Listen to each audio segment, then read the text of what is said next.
friends, and welcome to the Happy Hour with Jamie Ivey podcast. I'm your host, Jamie, and each week on the Happy Hour, I invite a girlfriend to join me. And what we do is we talk about the big things in life, the small things in life, and everything in between. Today's show is sponsored by Raven and Lily. Most of you know that I love to support social businesses, and one of my favorites is an Austin-based ethical lifestyle and fashion brand called Raven and Lily. Raven and Lily is dedicated to empowering women through design, supporting over 1,000 artisans across 8 countries, including Ethiopia, India, Pakistan, and even right here in the U.S. These partnerships offer a sustainable employment and a living wage for these artisans. You can shop at Raven and Lily's beautiful clothing and jewelry, accessories, and even home goods whenever you come to Austin, because they have a store right here on East Manor. Or if you can't come to Austin and you don't live here, like I do, then you can shop online. Go to ravenandlily.com and you're going to find so much jewelry, home accessories, clothing, and remember, all of this is based on an ethical lifestyle. So these are purchases that you can make that you know are people are earning a living wage for them and people are treated fairly. So I love all of that about Raven and Lily. So check them out, ravenandlily.com, and while you're there, they're giving every Happy Hour listener 15% off. Just enter the code Happy Hour when you check out. Today's episode is number 51, and guys, let me just tell you, I am blown away from episode 50 last week. Last week we celebrated 50 episodes, which was a big milestone for me. I was so excited. It was so much fun. You guys shared it, and you commented, and you subscribed, and you just were so sweet to this little Happy Hour show. And so thank you so much. Because of you guys, at one point last week, the show got up to number 3 in all of religion podcasts. Guys, that's because of you. Thank you, thank you, thank you. I love doing this show, and I will say it 100 times. I do this show for you, so thank you. If this is your first time, if you're just joining us, or you listened last week and now you're a new listener, I want to say welcome. I'm glad you're here. The shows are a lot of fun, and I know you're going to love it. If you've been here every time, welcome back, friends. Today's guest is Emily Freeman. Emily is the author of Grace for the Good Girl, Graceful, A Million Little Ways, and her newest book, Simply Tuesday, which is what we talk a lot about today. She also blogs at Chatting at the Sky and Hopeology and contributes to Dayspring's Encourage. She and her husband live in North Carolina with their 3 children. You can find her online at emilypfreeman.com. On this show today, Emily and I talk about her newest book a lot, Simply Tuesday. I read it this summer when I was on vacation. We talk about being youth pastor wives. We talk a lot about finding that balance between mothering and working. I feel like I'm in the midst of that right now. And we talk about letting go of the trying so hard life to be it all. You're going to really enjoy this show. It's fun. It's also encouraging. I had a lot of fun talking with her. And now, after our conversation, I want a bench in my front yard. And after this show, you're going to want one as well. Emily's graciously giving away a copy of her book, and I'll tell you how to do that at the end of the show. Guys, if you haven't subscribed, it's super easy. Head on over to jamieivey.com/iTunes, and you can subscribe right there. If you like the show, I'd love it if you subscribe, because then every week when a new show comes out on Wednesdays, it just pops right up in your listening device, however you listen. Guys, just this week, my friend Shanna, she found me at church, and she was like, hey, I was listening to you and Jen in the kitchen, and I was having a really hard day, and just a lot of stuff was going on, and I thought, I'm going to put on the Happy Hour. And she said, I listened to the whole show, and then when it was over, I felt like that my girlfriends had left my kitchen with me. And guys, that's exactly what I want this show to be like. So sit back, enjoy the conversation, join Emily and I at the Happy Hour.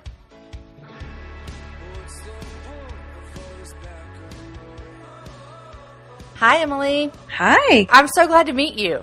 Oh, me too. You know, I think we might have met at the IF thing a couple of years ago when we had the leader thing. Well, we might have. Did I interview you? That makes me feel really okay. No, that's totally. It was with like a couple other people. It was Who kind were you of with? rushed and crazy.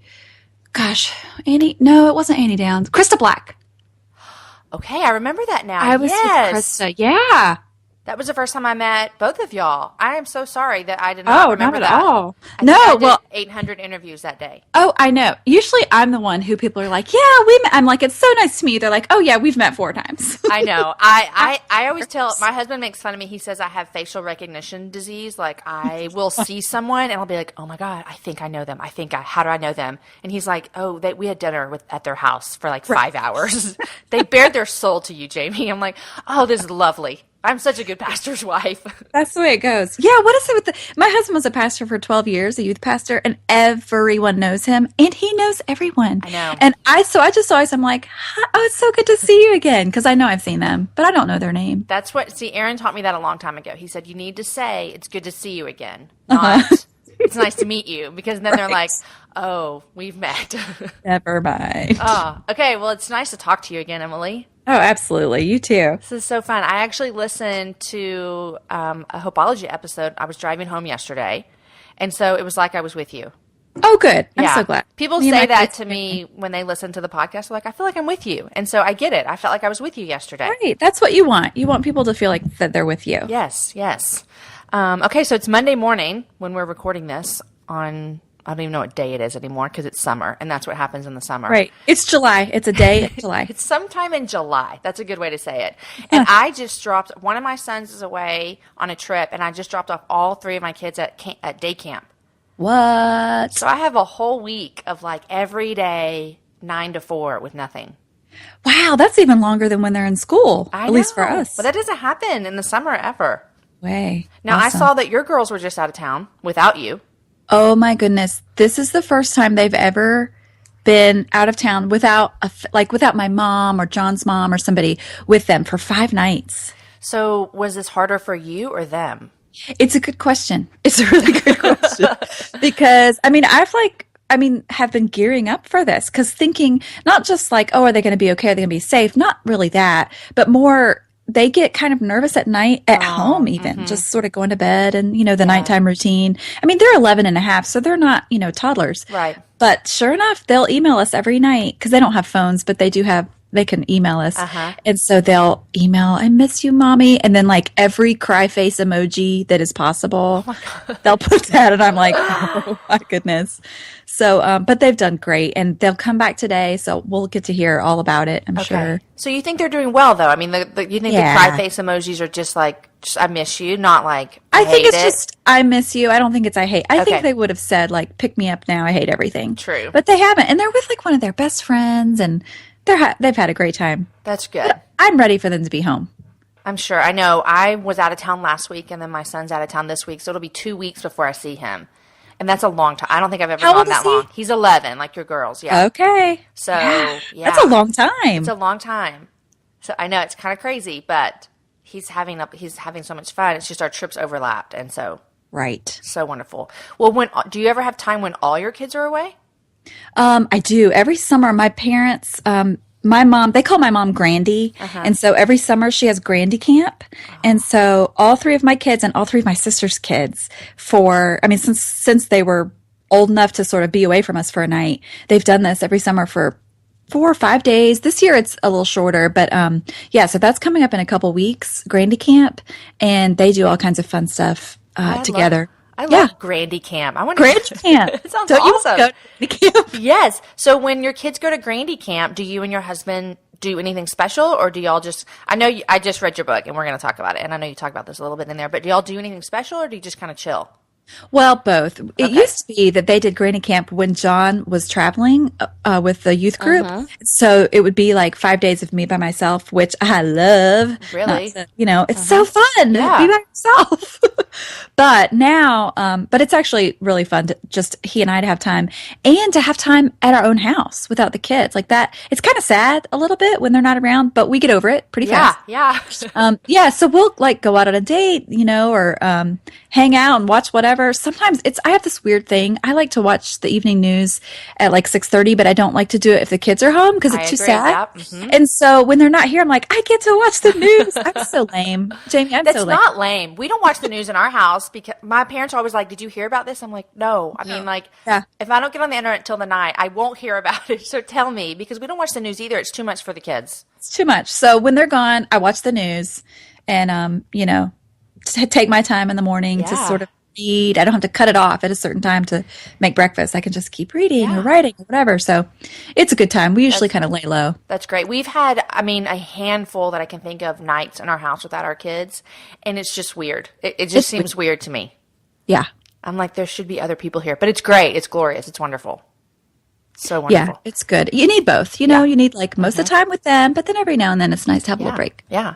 Now, you and I have this in common is that when I first married my husband, Aaron, he was a youth pastor. Oh, yeah. And so I jumped into pastor's wife really quickly. Obviously, he was already a pastor when I got married. And it was a rough transition for me. It really was. What was the roughest thing about it? Looking back, it didn't feel rough at the time, I don't think. But I think looking back, I feel like I'm more myself today and in the past probably 10 years than I was then. And so I felt, and I think I put this on myself, I put no blame on anyone else. I felt as if I had to keep up, I had to look good, I had to be good. And I do think those were all self-imposed things, looking back. But it was hard because I also just started following Jesus maybe like 2 years before we got married. And so then, I mean, it was just, and I didn't lead the best of lives before then. So it was hard. But I think I just faked it till I made it. Mm-hmm. And looking back, I see that it was hard. But yeah. Yeah. I know. But you you were a pastor's wife for a long time. Yeah, well, same as you. John graduated from seminary in May of 2001, and then in June of 2001, we got married.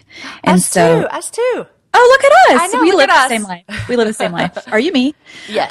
So anyway, yeah, he became he got the job as a youth pastor and he wasn't even. I mean, he got his MDiv. He took one youth pastor class in his whole seminary, so he wasn't really wanting to be a youth pastor necessarily. Right. But it was the job. It was what was available. And he was getting married, so he needed a job. Hello, yeah. Plus, and then he's super loyal, so he stayed in youth pastoring for 12 years. It's just hilarious.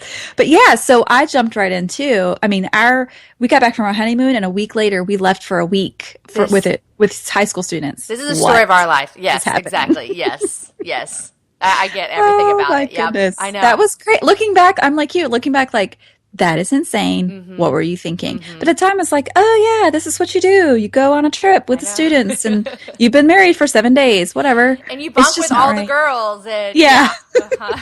Yeah. I remember after we got married, a trip that I went on with him for something, it was like there wasn't a room, because he was also a worship leader. So he traveled not only as a student pastor, but on the side as well. So I would go with him on a trip, and I remember there was a trip where there wasn't a room for like us to be together. And I was like, I think I'm going to go home. Like, I'm not sleeping by myself when my husband's in another room with a bunch of guys. No, thank you. We slept on the floor in the sanctuary of a church, guys on one side, girls on the other side. Could y'all like be in the middle and hold hands under the pew or something? That's exactly what we did. We 100% did that. Oh, you're like, we're the guard. No one's getting past us to the other side. Yep, that's what we did. We can touch each other because we're married. Oh my gosh, youth pastors! I look at youth pastors' wives and I really want to just like kiss them. I just want to be like, you can do it. I am so for you. I know, bless you. And I don't know about what grade your girls are going in, because it sounds like our oldest are the same age, but my son's going to 6th grade next year. Yep, that's us too. So we start student ministry.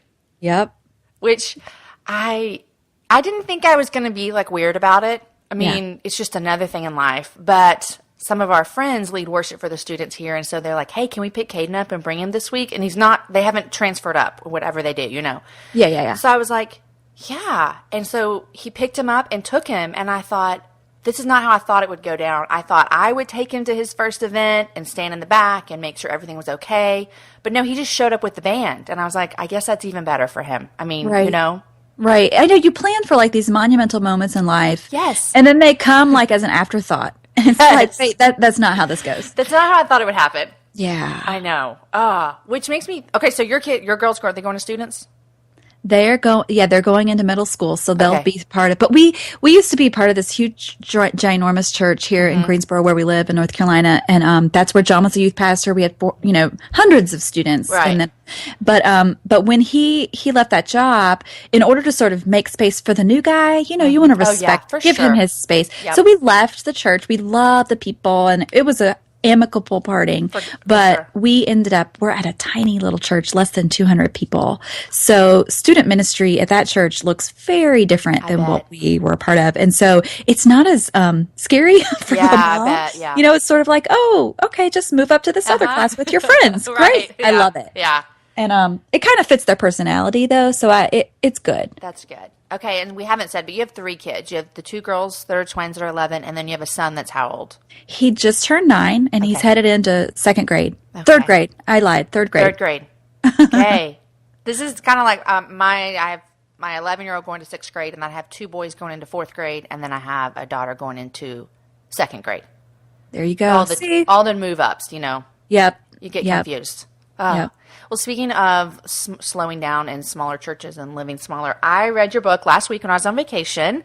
which was so fun because I'm reading Simply Tuesday about slowing down and, embracing everything. And I'm on the most beautiful beach in the world. And it was just the best. That's perfect. I was like, there's no better book to read right now than this, because when I go away with Aaron on vacation, it's a reflection time for me, big time. I mean, the kids aren't there. I reflect on my marriage, my relationship with God, friends, parenting so much. And so I'm like, this is a perfect book. So thank you for writing it for me for last week. You're so welcome. It was so wonderful. But tell me, and everyone that's listening, like, where did this book come from? Where was this? Was this in your soul for a long time? I think it has been. Each book has its own personality, really. And I think that, we like to say, well, this book, this is my fourth book. And each book, though, what I have found is they kind of all talk to one another. And so really, it's sort of like I write the same book, but it's just, at different times and it's packaged differently. Yeah, But it's still me, and it's still my own stories. But this book, Simply Tuesday has always been my favorite day of the week for a very long time. It started in college when my favorite singer-songwriter, a lot of times I feel like we have to find artists who help us understand the invisible world of God in ways that maybe we can't put into words. So when I find artists who are able to articulate the things I know in my soul but can't say into words, I really pay attention. One of those artists for me is Sarah Mason. She's a singer-songwriter, lives in Nashville. Her husband is David Dark. He's also a writer. But anyway, so she has this song on one of her earliest albums called Tuesday. And one of the beginning lyric goes, "Tuesday, after a reckless and used day, I was running and running without a chance to stop and chat at the sky." And that lyric, if anyone doesn't know, I have a blog called Chatting at the Sky for about 10 years that I've been writing on. And it was inspired, obviously, from that song because I can so relate with that feeling of running and running without a chance to stop. And so at that time, years ago, I chose Tuesday as a day to stop. Sundays were not a Sabbath for our family because John was a pastor. And so we had to choose a different day. And John took Mondays off. So Mondays were sort of his Sabbath. But as a mom of littles at that time, when a lot of them were still, they were still home or in preschool, I had to sort of choose a day that was my own day in a way, just where I would decide to pay attention on purpose to not just the lovely small things, but also the messy and the unexpected small things that actually make up my real life. And so I started on the blog a day, Tuesdays Unwrapped is what we called it, and other moms, mostly moms, but not just moms, would purpose to take Tuesday and look at their actual Tuesdays and take a photo or write a few lines on their blog and link up. And we did that for years, where we would just sort of share. And Tuesday became this day of celebrating the lovely, the messy, and the unexpected parts of life, because that's what really makes up our real life. And so that was several years ago. And though I don't do that every week on the blog anymore, now we do it on Instagram using the hashtag It's Simply Tuesday. I've noticed, and I love it. Yes. It's such a fun, if you would just go to It's Simply Tuesday hashtag and scroll through, it's so worshipful for me to just see these lovely, simple moments in everyday life. Sometimes pretty, a lot of times pretty, but a lot of times just normal and regular. And I just think that is, a lot of times, especially in the world of being an author and writing books, there's a big temptation I sense in myself to sort of grow bigger, get, higher, climb the ladder. What else can I do? Let's build the platform. And I've really tried that some. And in some ways that's part of the job. And I don't despise that. I think that that's, a way to do it well is you have to build and grow. But I get into trouble when I apply those same principles to my soul. And so writing about Tuesday, writing about smallness, this whole book for me has been really, I feel like Jesus has been a kind companion for me in this process of reminding me that in these small moments that's where Christ lives, that he's not sort of waiting for me on the weekend. Okay, now that you've done something important, but he's actually with me in my everyday Tuesday moments and learning to not just be happy that he's there or believe that he's there, but actually look for him there. That's made all the difference for me. I think, I think when I was reading your book, one of the things that stood out to me, you tell a story in here about going and talking with like a spiritual mentor woman who really helped you deal with some stuff in your soul and connect with God, and it was beautiful. And one of the things that you mentioned is you told her that you made soup today, and then you realized how that was so beautiful. And I thought to myself, wow, there are so many things I do every single day that if I just stop to think about how wonderful that is, it would change what I thought about in the moment. You know what I'm saying? I do. Well, that day I made soup. It's funny because that had been one of those running and running without a chance to stop type of days. I had been traveling for a couple weeks and hadn't been home. And that day, the afternoon, I think it was a Sunday even, I chopped up the vegetables and, boiled the chicken and just all the things, the steps that you have to do to go through to make a soup. And I remember the kids were playing outside and the window was open and I could hear them and had music playing in the kitchen and lit a candle. It was very sweet. But when I told Marion, my friend who you mentioned, when I tried to explain it to her, I realized all that came out of my mouth was, I made soup. And right as I was realizing how dumb that sounded, I felt like, no, wait, I want to explain to her what I mean by I made soup. She didn't let me continue. And she simply looked at me and said, that's really beautiful. And in that moment, I realized, oh, wow, she gets it. She understands that making soup is actually a really big deal because making soup isn't just about the soup. Making soup means I'm home and I'm in my kitchen and I'm grounded. I'm with my people. And that's a really lovely place. But I don't always recognize it. That day I did. I don't always, but that day I did. Oh, I love that so much. And you talk about several stories about things that you've seen that have stopped in their tracks and stuff. But I want to talk to you about this right here with working. Yes, I told you I listened to y'all's podcast yesterday, and I took a picture of it so I could remember what y'all titled it. The day I realized I had a job. Right. Do you remember recording that? Oh, yes. Okay, so the day I realized I had a job was the show that I listened to yesterday. And I remember driving and listening to it, and I was like, oh my gosh, because you talk a lot, you and your sister and your father talk a lot about working and how when you work from home, it can be so difficult to kind of bridge that gap between home and work and try to find your rhythms there. And I know that I struggle with that, and I'm in the midst of struggling with that now. And I think a lot of people listening are struggling with that. But you just said some really beautiful things about just trying to and I think it was actually your sister who said she wrote out a purpose statement for everything. And I was like, oh my gosh, that's so good. Okay, I'm going to do that. I'm going to write a purpose statement for my work and for my home and for all of these different things. But you talk about how you and John had to wrestle through that with you being at home and working. And I feel like I've sent some of that here in our house as well, just trying to figure that out.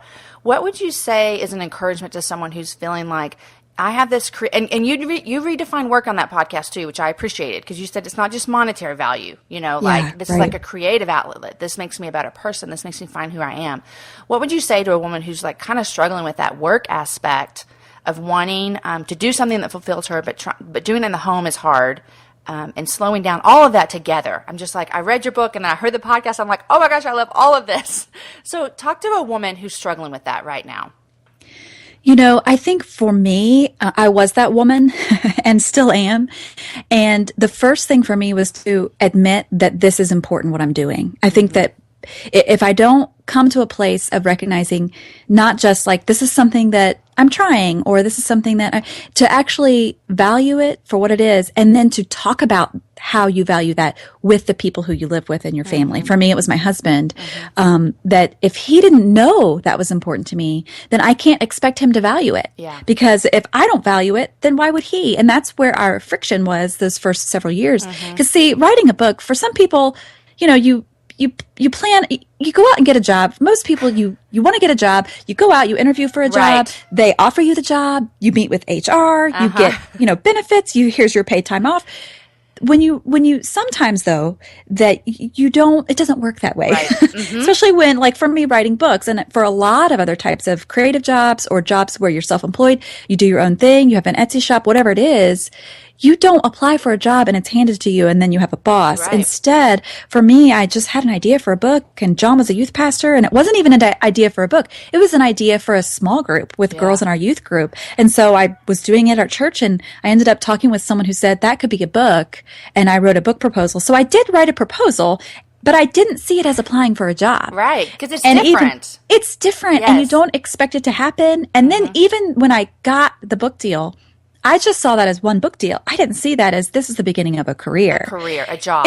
It took me 2.5 books before I realized, oh, I'm doing this. This is kind of my job. And I remember the very day I walked the kids to school and I was walking home and I started to feel that anxiety on the inside, sort of like that. Yes. You're starting to make a list in your head, like, okay, I gotta yes. And it was all like home stuff, work stuff. It was all mixed together. Yes. It wasn't like, oh, now I'm going to go in, take a shower and go to work. It was, I'm going to go in, do the dishes, write a blog post, take a shower, maybe if I'm lucky, wash another dish because I only got halfway through this morning because I got a call from my editor. It just all mixes together. And I realized all of a sudden loading the dishwasher, oh, I have a job. I mean, it was the most weird, random thing. No wonder I'm feeling shaky on the inside is because I have a job, but nobody knows it, including me. Right. So I'm trying to do this whole thing and juggle. And I remember, John and I had to have a conversation. It was book 3 before we had this conversation of, okay, this is my job. Emily, that kind of cracks me up. What is happening? Right. What is my life? Hey, by the way, I think I'm an author. Right. I think this might be my job. I think I might go somewhere. I mean, it was, we definitely worked things out and but it wasn't like sort of I think maybe I didn't have the confidence to say I'm going to do this for a long time. Yeah. Maybe that was part of it too. And recognizing the shape of my own soul, that I think God made me a writer. And I don't think that I realized that that was my way of worshiping him and my way of offering something to the world that was me being myself, coming fully alive. That is worth something. Yeah. And if you're a person who does that as your job or you don't get paid a cent, that is still, in the economy of heaven, that is still something that is worth something, maybe even more than money. Right. And so to value that, but see, I didn't have the vocabulary to value that at first. It took many years of working it out, of actually writing and doing it. When John and I had to have some conversations like, okay, this is what needs to get done this week. And it became very practical. I mean, we would get, I have to write this article. I need to do these 2 interviews. And next week I'm traveling. So what does that mean for us for the next 3 weeks? As far as sitters go, dinners, all that stuff. And it became we had to be super intentional. Yeah. Otherwise we get super irritable with each other and I would regret everything and want to burn the laptop. Oh my gosh. And I don't think that's really, from the Lord either. Because do you ever just sort of daydream let's just shut it all down? Yes. Shut it down, close it all. I'm going to cancel the blog. I'm not going to do another podcast. I'm just going to be a mom and make spaghetti. Yeah, that's what I'm going to do. And that's when I know, that's my soul telling me, pay attention to me, take a little time, you need some margin. Yeah. And usually when I do that, that's when I recognize, I don't actually need to burn the laptop, that would actually not be the answer, but that my work and my life can coexist. I just have to give myself margin. Yeah. Yeah. And I think that's really good for us. Everything you said, I'm just nodding my head like crazy, yes, yes, yes. Because we feel that tension in our house as well. And it takes being very intentional with conversations between Aaron and I as well. Because he also is busy and travels and writes and does all kinds. I mean, he's busier than I am, so all of a sudden here I am starting to travel some, and that's been just hard because our family wasn't built that way. I think that's what's been hard for me too. It's when we started out, we never had intentions of me being a working mom on both of our ideas. I was perfectly happy with that. And so I think then when things start creeping in, you're like, oh, wait, how do we do this? We've never done this before, Yes. So that's been hard for us. Yeah. Well, and I had to grieve the loss of the life I thought I was going to have. I know that sounds crazy because I have a great life, but I thought it was going to look a certain way, and it's looking different. I've also had to pull in the margins. I've had to pull in the boundary lines a little bit because, people can love you and support you and cheer you on, but nobody will say no for you. You have to say no for yourself. Oh, yeah. And so redefining my yeses and my nos. And even though, yes, I do have this writing career now and this is my job, but it's not my life. And so deciding to say no to things means I do miss out on some opportunities, and maybe I would sell more books if I would do A, B, and C, but I'm not willing to do the sacrifice that would take. But sometimes I do. And so it's just kind of recognizing and saying yes to maybe a few too many things to realize, oh wait, next time I'm not going to say yes to that many things. Yeah. And just learning as you go and giving yourself grace. It's such a process. That's true. I want to read something from your book, and it goes along with what we're talking about. It's under the chapter of stairwells and stages, and it's about, and maybe just because this resonated with so much for me, and just where I am in my life of my podcast growing and everything that's happening in my world. So I'm going to read this, and then I want to talk about it. You say this, in the creative circles where I often mingle, I'll hear people toss around phrases like make it big or catch your big break, implying we're all waiting for some invisible access to success, and everything that happens until then is just preparing us for the real thing. I'm sure most professions have similar language, always mindful of being one connection, conversation, or ladder rung away from greater success. But waiting for your big break isn't Tuesday language. And then you said this, and remember, I'm reading this on the beach, reflecting on my life. And you said, what if your big break is really a breaking from big? What if your big break is you becoming acquainted with the suffering and brokenness of Jesus? We're called to live with Jesus and embrace his downward ways. We are not called to live by whatever means necessary, as long as the ends look holy. Jesus' ministry was marked by a rhythm of solitude, crowds, practical needs, hushing, leaving, hiding, and moving on. The book of Mark documents this so well, each chapter building on the last. And you go on to talk about Jesus' ministry and how there were times when he specifically was like pulling away from the crowds. And you said it didn't change his mission. And it didn't change his mission at all. It just changed the way it looked a little bit. He said he doesn't shy away from his calling because it's somehow wrong to be famous. No, he continues to move, continues to preach, continues to heal. Fame is a result of all of that for Jesus, and he continues to move towards people, knowing he will get attention for it. And I read that this week, Emily, and it was so good for me because I'm in this really early stages of making decisions about what's going to happen. And I think like, man, I need to stop. And I need to stop thinking about, well, if I do this, that's going to help me with this. And if I do this, that will help me with this. Instead of just stopping and embracing just Jesus. And I don't know why that hit me so hard this week, but it did. And so what did that look, how is that translated in your life? I mean, you wrote it. And so how does that translated for you? Yeah, when I think about Jesus, he didn't hang around with the kings. You know, he didn't have lunch with Herod. Mm-hmm. He doesn't even talk about Herod much. He hung out with the lowly and the vulnerable and the weak. And yet, you know, I recognize within myself a tendency to point to the giant stages mm-hmm. and the huge Christian, you know, sort of giant platforms and mm-hmm. sort of judge that and say, oh, but Jesus calls us to small places. You know, he calls us to small places in our soul, but sometimes the result will look very big. Mm-hmm. And that it did for him. I mean, he would draw huge crowds, right. So much so that he would have to stand out in the boat, you mm-hmm. know, and so that everybody could hear him. So the result is not something that's up to me to judge. The problem, though, is when I start to become an outcome manager. So it's like what you said, oh, if I do this, and if I, you know, it's sort of like you become this, you're pulling puppet strings to try to make something happen. Right. And you look at those big stages and you say, well, that's the goal. Because we always hear, and I do this too sometimes, is I'll equate God and favor and where his favor lies with growth and size. And so I say, well, if something is growing, then that means God has his favor rests upon that thing. Right. And while it's true that healthy things grow, it's also true that they don't always grow in my way or in my timing. And so I think that the danger for me is when I start to try to become that outcome manager and look at growth and size as a determiner of whether or not what I'm doing is successful, instead of sitting in my small place with Jesus, trusting him, walking with him into the next ordinary moment. And whatever happens as a result of that is out of my hands. Sometimes that might look huge. And for some of our friends, it does. Right. And sometimes that might look very small. It might look like 10 women in a living room. That's not up to me. And for me, the daily struggle is letting go of that outcome and trusting in Christ with that part and simply walking with my friend Jesus into the next ordinary moment, no matter what happens as a result. Yeah. And when you're saying that, I'm like, I feel like it's this continual like battle in your soul of your flesh versus your spirit, because what you're saying is, I want that.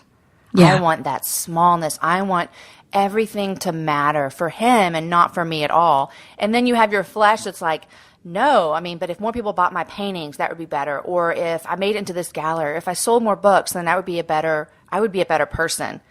And then that's just not true.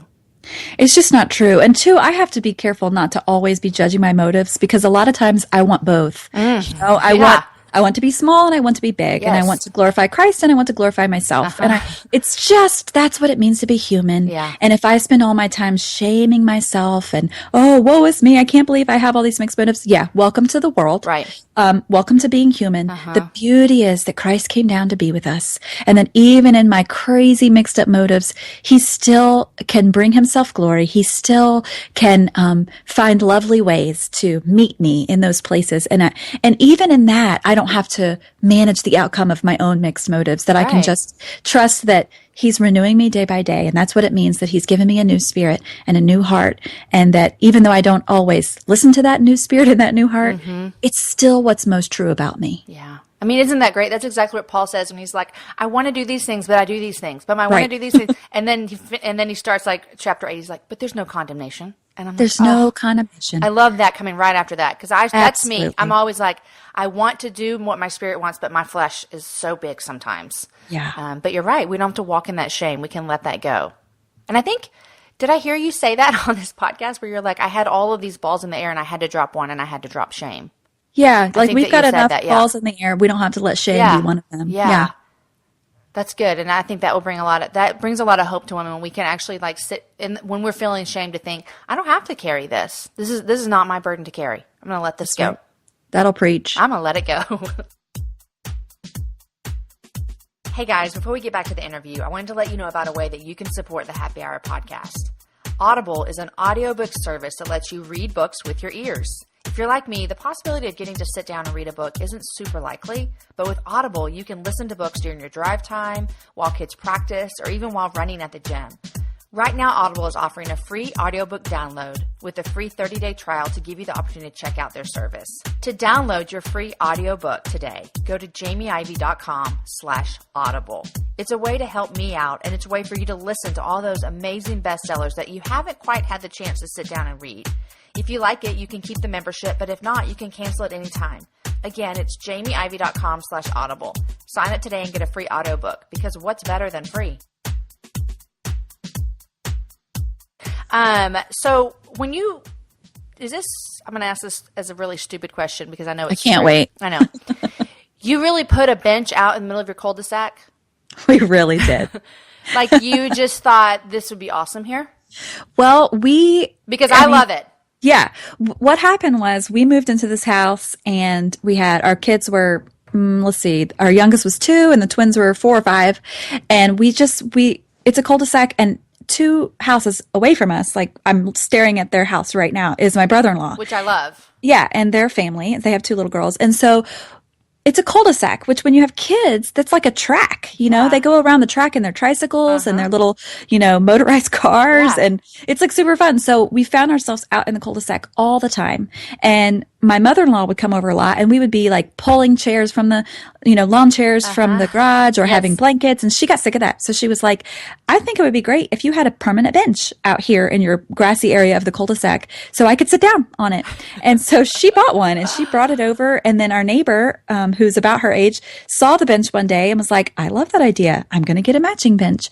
And so she did. So we then had 2 matching benches in the cul-de-sac, and it was so fun. And one evening as I was making dinner, I noticed that a couple of our neighbors, not even the one who bought the bench, came out of their houses at about the same time, and they're probably in their late 70s, and sat down on the benches. And I ended up going out and saying hello, and but they stayed out there for over an hour. I'd seen them outside before, sort of like chatting over their mail or just whatever, but I'd never seen them outside for an hour. Right. And the reason's it's not because, now they have all these wonderful things to talk about. No, they've lived in the cul-de-sac for 40 years. They have things to talk about. Right.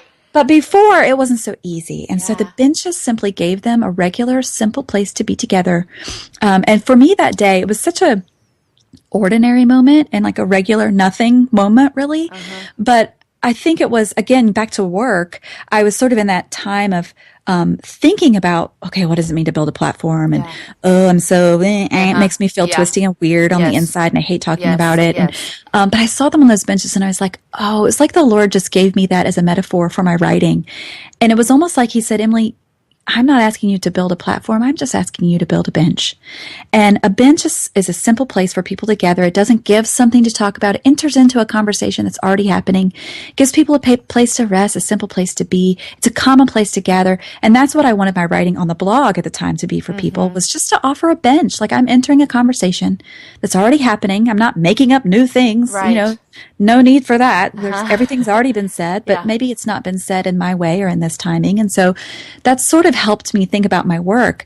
But as I continued, especially in the writing of this book, to think about what does it mean to celebrate my smallness, not just in my work, but also in my family, in my relationships, in my own soul, in the plans I make for my future, I kept coming back to this picture of the bench and what it looks like to sit down on the inside in all of these areas on a simple bench with gathering with others. It makes a big difference. Yeah. I remember reading about it in the book, and I'm like, I know that she's not lying to me, but this is amazing. Like, this is just amazing. And I love that. It's just so wonderful. So beautiful. And I also want to talk to you about this. I read this in your book, and if I can find where it was, but you talked about how it's harder to trust God with the small things than it is with the big things. And in fact, you said this. You said, as hard as this is to admit, sometimes it's easier for me to have faith, to be patient, and to trust God in the midst of the big challenges of life, because it's just so obvious I'm not in control. The diagnosis, the job insecurity, the safety and well-being of my family. In these circumstances, it feels like my only choice for comfort, peace, or sleeping even a little at night is unrelenting trust in God. And then you go on to talk about how it's harder to trust him in the smaller things. And I totally was like, I agree that, because I think with the smaller things, I feel like I have control. Right, because it's familiar and you've done this before. Yeah. And I got this part, but it's those big things I can't control. God, you take care of those. And I'm willing to let him take care of those. Like, I'm like, hands up, you've got this. I have no control over this. Right. Like you said, diagnosis, job, whatever. But in the small things, I feel like I have to have my hands in the midst of everything. And I think that it can be so weary to women. I think so too, because then you don't even realize that you've been carrying the weight of all those small things for so long, and they can really add up to a big thing if you do it too long. Yeah, and I think it begins to seem normal to us as well. Would you agree? Like, we just like, this is what we do. This is just what we do. This is normal. Yeah, and I think recognizing that Christ died, we know he died for like the big giant things, but I fail to see sometimes how he wants to redeem my moments, my everyday moments, and what that actually looks like. That can be, recognizing that for me has been pretty revolutionary, honestly, when I really stop and pause to consider that he wants to be with me in every ordinary moment. Which, if we look back, I mean, if we're fans of the gospel, we love reading about Jesus. I mean, I'm a fan of the whole Bible, but, I'm a fan of the gospels. I love reading about Jesus. He did just that. Yeah. He showed up in those ordinary moments that people were having for dinner, all kinds of things. And I just think that is who he is as well. Yeah, and he used things like salt and fish and bread and light and all these little common everyday things to teach lessons. And it didn't have to be spectacular. Sometimes I look at like the stuff that I write about and talk about, and I think, oh man, it's all so ordinary. But that's kind of what Jesus did too. When you just said that, unless I read about it, there's not a day that I think about light. Ever. Like, why would I think about it? It's just always there. Yeah. But yet it was that's how Jesus talks about us and him so much. That's interesting. I never thought about that. It's really lovely. Yeah. There you go. I'm going to think about light today. Let's do. I'm going to look at the sun and think that Jesus is the light. There you go. It's so dumb. Whatever. What are the other books you've written, Emily? So this was my fourth. My first book was called Grace for the Good Girl. Okay. Is that the one you did like a Bible study for? I don't know. Well, you said that you had written something that was supposed to be a Bible study, and then it turned into a book. That one, I had actually written, like a weekend getaway retreat thing for high school girls. Okay. We called it the Good Girl Project. And so when I pitched that book to an editor, it was actually meant to be a book for teen girls. And then when they took it to pub board, the women in the pub board were like, can she write this for us instead? Like, we like this. Yeah. So they actually offered me a 2-book deal. One, they said, we'd like you to write this for teen girls, but first we want you to write it for their mothers. Gotcha. So Grace for the Good Girl was supposed to be a teen book, ended up being a book for women. And then the second book was called Graceful, and it was the teen version of that book. So it was definitely, I rewrote the book. I mean, it was a totally different book, but it's the same concept, both about letting go of the try-hard life and what that means and looks like. And so the third book is called A Million Little Ways. That book about killed me. Why? Because it was about, it was when I had to actually uncover and discover the shape of my own soul and realize and accept that God made me a writer, and that the unique way that he wanted to come out of me is different than the unique way he wants to come out of you. And that whatever comes out of us when we are being most fully ourselves, that is our art and that is our worship. And that was what the book was about. And I believed that, but I actually also had to live it. And it was hard. You know, it was just hard to sort of that creative tension that comes, you know, a lot of artists and creatives talk about, you know, that book, The War of Art. You know, there's a war of art by Stephen Pressfield. And I experienced that in the actual writing of it. And so, you know, art definitely mirrored life, or life mirrored art, whatever they say, when I wrote that book, of having to call out in others the creativity that's within you, not just as an artist or a dancer or a painter, but as a mother or a teacher or a friend. That I think all of that can be art when it's offered in the presence of God as the person you most fully are. But as I had to call that of others, I had to actually believe it about myself, and that was hard. But also, it was a really good work. Is that also around the time when you started discovering that you had a job? Yes, that was the book that made me realize it, because I had to value that. And then in valuing that, I realized, oh, this is my work. This is my job. Which makes sense when you talk about it, especially when you explain your first two books, because this is something that you had written for like a weekend trip. And then all of a sudden someone's like, you should make this in the book. And you're like, what? Yeah. I didn't even plan on writing this in the book. And then they're like, oh, and write a teen book, blah, blah, blah, you know. So I can see how that would have just kind of snuck up on you. It did. It snuck up, and I thought that was the only book I'd ever had. I just thought, this is what I had. But there's something about, you know, talk about letting go of your try-hard life. I lived a lot of life as a good girl, and I still call myself a recovering good girl, sort of like doing the right things and living life the right way, and quote unquote right way. Yeah. You know, like there is a right way to live. But thinking, you know, when I became a Christian, I thought, well, this must be it. Like, here's our rule book. We got it. And I'm going to tackle it. And I know how to do this. And it turned out I didn't, and I couldn't. And it was, you know, life became either like I'm awesome because I can do this, or I'm terrible because I can't do this. And there was no place for Christ in any of that. Yeah. And so, but once you sort of start to break free of those expectations and recognize, oh, no one could live the Christian life except for Jesus, and now he lives in me. That's good news. Right. Recognizing that, something really wakes up in a person when she realizes that life is not all up to her.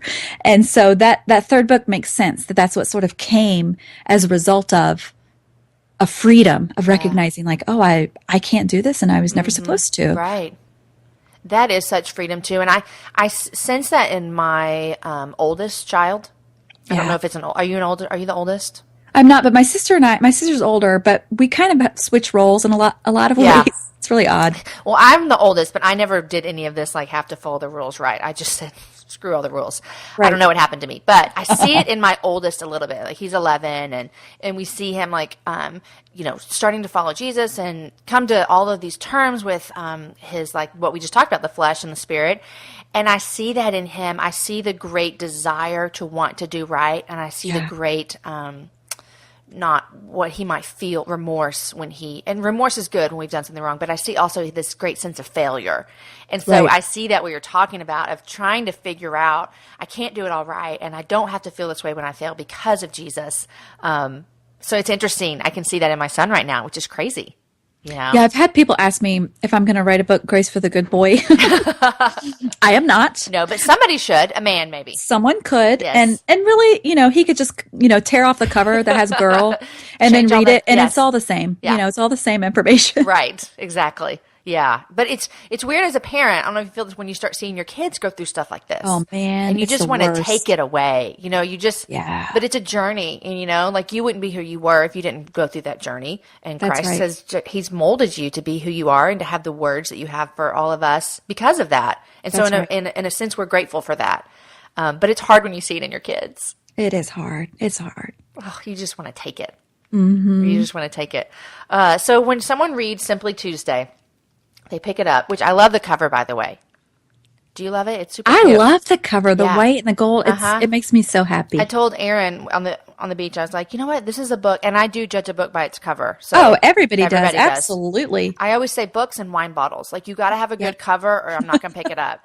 Right. But I said I would pick this up because it's so Good. cute. I'm so glad. It draws you in. Yeah. So whoever did it, tell them they did a great job. I will. So the release date is August 18th. Okay. So just a few days after this comes out, the book will be released, and I'll give away a book over on Instagram. Maybe we'll do something. Fun. It's fun. Maybe we'll do something. People writing their, what is your hashtag called? It's Simply Tuesday. Yeah, it's Simply Tuesday. Yeah, that would be fun. Oh, that's a great idea. Okay, yeah, we'll do like that. We'll give away a copy of the book, and you need to just tell us is that how you ask people, like, what is the thing that you're noticing today? I haven't figured out the best way to ask people, but I've definitely introduced it different ways. Like, Tuesday's the most ordinary day of the week, or it's the smallest day of the week. And, let's take a little time to see our day on purpose, or to celebrate the lovely, the messy, and the unexpected. So there's lots of that. Yeah. Yeah. There's lots of ways. Every week I just try a different little way and see if it sticks. All of it is just means stopping and looking. Yeah. Basically. I mean, it's when your soul feels held hostage by hustle. What can we do to counteract that? Oh. And part of it is stopping, noticing, taking a breath. Yeah. For me, it's taking a picture, putting it on Instagram, and forcing myself to see and really be in the moment. That is so good. When I'm thinking about my days, and I think it's harder for me in the school year, and that is weird because all my kids are at school, so you would think, oh, you have the whole day by yourself, which is not true because I'm working. That's not how it is. It's not how it is. Which people told me, like, you'll be busy. And I'm like, what am I going to be doing? And now I know exactly what I'm doing. I never stop. But I think it's harder for me in the school year to notice those things than it is in the summer. And I don't know if but the summer's crazy because all the kids are here all day and they're eating 3 times a day. And it's just, you're going. But for some reason, once I get into the groove in the school year, I think it's because you've got a schedule, you're working, and then you pick up the kids. It's harder for me to notice those things. Yeah, you've stepped up it's like you're in the cycle of it. That's what it is. Yeah. The routine. Whereas the summer, it's kind of lacking of routine almost. Right. I think you're right. That's what it is. Yeah. Well, this is great. Well, I have to ask, because every time I have an author on here, the world of writing books is so crazy to me because this just comes out in August, but are you working on anything else? Oh, heavens no. Okay, good. I've written 4 books in 5 years. You need a break. I'm going to die. No, I'll always be writing, and I will write another book.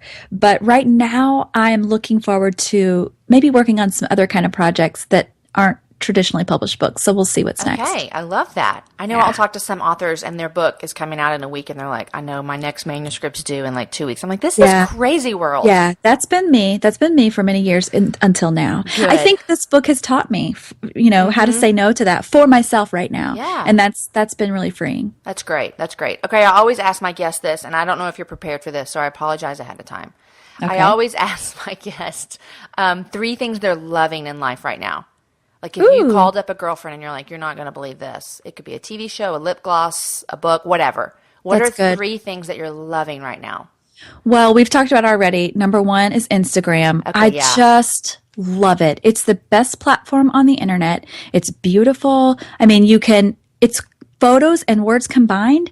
And when you look through it, you're not distracted because all you can do is look at one photo at a time. Oh, that's true. I never thought about it like that. You're not like, there's no like flashing things on the side. There's no scrolling feed. It's just this image and these words. And I love it. I love Instagram too. It's my favorite thing too, as well. It's my favorite thing. It's my favorite social media. Yep, it's great. And then, so that's one. And then second, John and I like to watch shows on Netflix. Mm-hmm. And so right now, our current favorite is, I hesitate to say it because, it's kind of violent. It's okay. The Blacklist. Oh, love it. Do you watch The Blacklist? Well, but how many seasons are you into? Oh my gosh. Okay, so we're on season 2. How many are there? There's only 2, but so season 3, I guess, will come out this fall. So we're like halfway through season 2 actually this is on Amazon Prime. Mm-hmm. But it's so good. It's like a movie, but that just keeps going, you know? I need you to help me here because I watched season 1, like binge watch. Like I loved it. Yeah. And I got to season 2 and I was confused all the time. Oh, well, did you watch it binge or did you have to watch it week to week? I think I watched it week to week. That might be why, because it helps to know, like, Yeah, I feel I like know. it helps to watch them back to back because you are refreshed. Yeah, I've been confused a few times. We've had to rewind. I might pick it And back up. we watch it with captions. Oh, does that help? Yeah, because you don't miss anything and like the Oh. different people's names and The stuff. names, yes. Yeah, so that helps. Okay. Yeah, for sure. All right. I like this show too. Yeah, very good. Oh, so number 1, number 2, and number 3 is yoga. I'm so into yoga right now. Like Hot yoga or regular yoga? oh no, I do not do hot yoga. That's not something I practice. Okay, but here's my thing with you. I want to hear why you love it, but I'm going to tell you, I did yoga one time and I felt like I don't know what I'm doing, first of all. What you're asking me to do is kind of crazy, and I'm not sweating. My heart rate's up. I don't feel like this is doing anything, and I left. Right, power yoga. That is your answer. Okay. Power yoga, you want to die, Okay. but you also want to live because it's so great afterwards, but it's really hard and you sweat a ton. See, I like that in working out. I want to Yeah. sweat and feel like I'm going to die. I feel like it combines all the things. Like I like to be really, grounded and mindful, and so you have that beginning setting an intention and the end, the sort of shavasana, the quiet, closing it out. I like that part. But then there's this middle part of sort of like find balance between challenge and success and all of these, like I'm gonna die because this is so hard, but also I keep my eyes on my own mat. I don't have to compare myself to other people because it's just about my own practice. There's so many things in yoga that I feel like teach me about real life. Yeah. But it's also a nice workout, honestly. So, I like all those, but honestly too, it's all in the teacher. Part of it is finding the right instructor. And so that's a I should key. give it a try again. You should try some different levels of classes, different teachers, Do you take it at a yoga only place, or do you go to a gym where they offer lots of stuff? I used to go to a gym, and then my favorite yoga teacher opened her own studio, so now I go to her studio. Oh, that's even I followed better. her. Yeah. That's how you know it's a good teacher, when people follow her. When they will follow you. Yeah. Oh, well, a good teacher has followers, I'll tell you that. So That's right. There you go. Really deep here. Okay, I love all of those things. Good. Me too. Yeah, Instagram, Blacklist, and yoga, which I'm not a lover of, but I can see when you describe it, it would make me want to love it. Yeah. Do you follow a lot? Okay, I'm always intrigued about people following people on Instagram. Do you follow any famous people that you just want to see into their world? I'm trying to think if I do. I know I do. I followed Mindy Kaling for a while, and then for some reason I don't follow her now. I don't know if I meant to not follow her anymore or not. But I more follow. Honestly, I'm less about I want to see into someone's world as I am about I just want to look at gorgeous photos. Okay, so that's what it is for you. Yeah, for me, it's really like I want beautiful photos or people or like my friends in real life For sure. who may or may not always have gorgeous photos, but I just love them. So I want to see their kids and all the things. So I'm pretty picky on Instagram. Are you? Yeah. I always feel like when I put photos up on Instagram, I'm like, who wants to see another picture of my kids is what I wonder. Like, Right. But then I also think like, I'm not really doing this for you. It's also for me. I want to capture a moment. And so I'm like, you don't have to follow me if you don't want to see it. So I have to let it go. Yeah. It all comes down to your purpose behind Instagram, Yeah. and everybody's is different. And sometimes yours might change. And so mine has changed over the years. I used to have a private account for that matter. Now I don't. My purpose is different, but it does. And that is a filter for what photo I'm going to put on Instagram. That's true. What is my purpose? I think that I might have been private at first as well. But then I was like, well, and I think it has. It changed my purpose because it's like this area of showing people not just your world, but it's like you said, you combine pictures with words, so you can actually say something. Yeah, it's the best. It's the best. It is the best. I love it. Okay, and what is your Instagram so everyone can follow you? I'm at Emily P. Freeman. Emily P. Freeman. Yep. Got it. Okay, Emily, this has been so much fun. It's been so much fun, Jamie. Thanks so much for having me. Thanks for chatting with me today. And I'll put anything we talked about, books, links, whatever, I'll put it up on the show notes so everyone can find it. And then we'll give away a book as well, which is super fun. So sounds good. Thanks, Emily. Thank you. Guys, thanks so much for listening. The conversation with Emily was one that I just cherished and loved, and I know that you will as well. Today's show is also brought to you by Nutty Snacks. Guys, it's back to school time, and back to school means that you need snacks for your kids. Nutty Snacks are gluten-free, all natural, high in protein, and they're just plain good for you, and they actually taste really, really good. Aaron and I both devour the Nutty Snacks every time they come in, and every once in a while we let our kids have some. They're perfect for CrossFitters and endurance athletes who need that little extra boost to get you going after your workout. I mean, I wouldn't personally know, but you might know.